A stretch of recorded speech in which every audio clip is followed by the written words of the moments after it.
Welcome back to the channel, folks. Canada, being the fourth largest oil producer in the world, has committed to a 40 to 45% reduction in emission by 2030. And understandably so, many people are asking themselves, is this nothing but a Trumpian-style flip-flop, a huge hypocrisy? But if you look closer, this isn't a contradiction at all. It's a cold, hard, and incredibly risky gamble. I see it as the Canadian energy paradox. And it might be the only way to save the global economy while actually reaching net zero. Here's the reality. Germany and Japan aren't just asking for Canadian fossil fuels. They are desperate for it. And Mark Carney knows that if Canada doesn't fill that void, someone much less green will. But here's the secret. The very pipelines and ports we're building for oil today are the literal foundation for the global hydrogen trade of tomorrow. Today we're going inside the strategy that's keeping Alberta's economy alive, while parallel building the infrastructure for a renewable energy superpower. Today I will open the curtain, so we can take a look if this one is Mark Carney's masterstroke of pragmatism or a deal with the devil. We will do this in 3 sections. First, the conflict, because the numbers don't end up. Second, the pivot, Carney's energy bridge.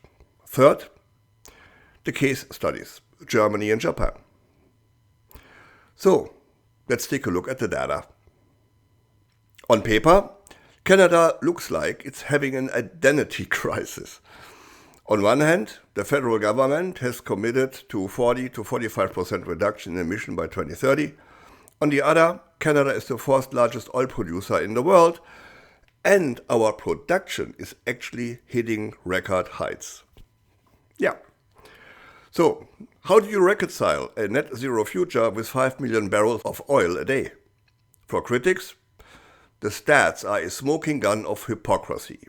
But for Carney and his administration, those numbers are the fuel for the transition itself. You can build a multi-billion-dollar green energy grid on good intentions alone. You need capital and you need time. And right now, Canada's biggest treasure chest is still underground in Alberta. Really, folks. We don't need a world-renowned economist to understand that at this moment in time, even with the best intentions, it would not work out well for Canada if we just dump our oil and gas industry and jump all or nothing into the renewable energy business. This is where Carney's energy bridge comes in. Think of the current fossil fuel infrastructure not as a dead end, but as a scaffold.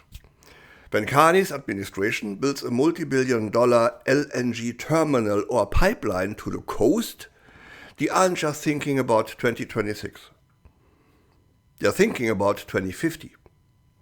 It is refreshing, my friends, for someone to understand that Mark Carney is not just thinking of yours or my Canada, but of the Canada for your children and grandchildren. Something no other Canadian PM has ever done this before, as efficient as Mark Carney. Okay, let's go back to the pipeline. The secret? Many of those pipelines are being designed for dual use. Yes, the same routes that carry natural gas today can easily be repurposed to carry green hydrogen tomorrow. By building the infrastructure now, to serve the high fossil fuel demands in Asia and Europe, Canada is essentially pre-building the delivery system for a renewable empire. It's the ultimate Trojan horse for green energy. Look at the recent Atlantic facility deal with Germany. After the energy crisis in Europe, Germany couldn't just wait for wind turbines. As efficient as they are. No, they needed immediate, stable energy security, so they turned to Canada for LNG.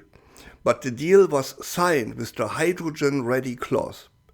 If you are interested in the official Canada-German Hydrogen Alliance document, my God, what a mouthful, you can find the link in my video description below.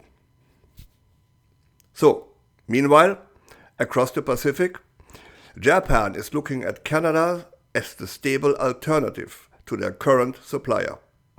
To serve them, Canada has to build shipping stations and pipelines. It looks like an extension of the oil sands, if you ask me, but in reality, my friend, it's a preparation for the future energy markets of the entire Pacific Rim.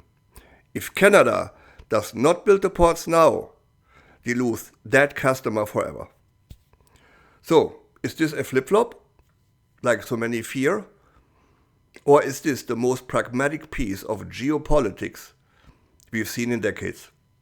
Mark Carney's strategy suggests that the road to net zero isn't a straight line. It's a bridge built for immediate use out of the very resources we're trying to move away from for a much better world tomorrow. This leads us to the question that would have seemed impossible 10 years ago. Can Canada actually save the planet by selling more oil? I know it's a stretch, but an interesting one. Let me know in the comments if what we are seeing from Mark Carney right now is a masterstroke or just an excuse for business as usual. I'm looking forward to seeing what you think. And if this video gave you value, please click the like button and subscribe, because the next Canadian story is already in the making. Thanks for watching. I'm Wilfried Lemkula with Europe Curious, where we don't just repeat the daily headlines, but open the curtain so you can see for yourself what's really behind it. See you in the next one.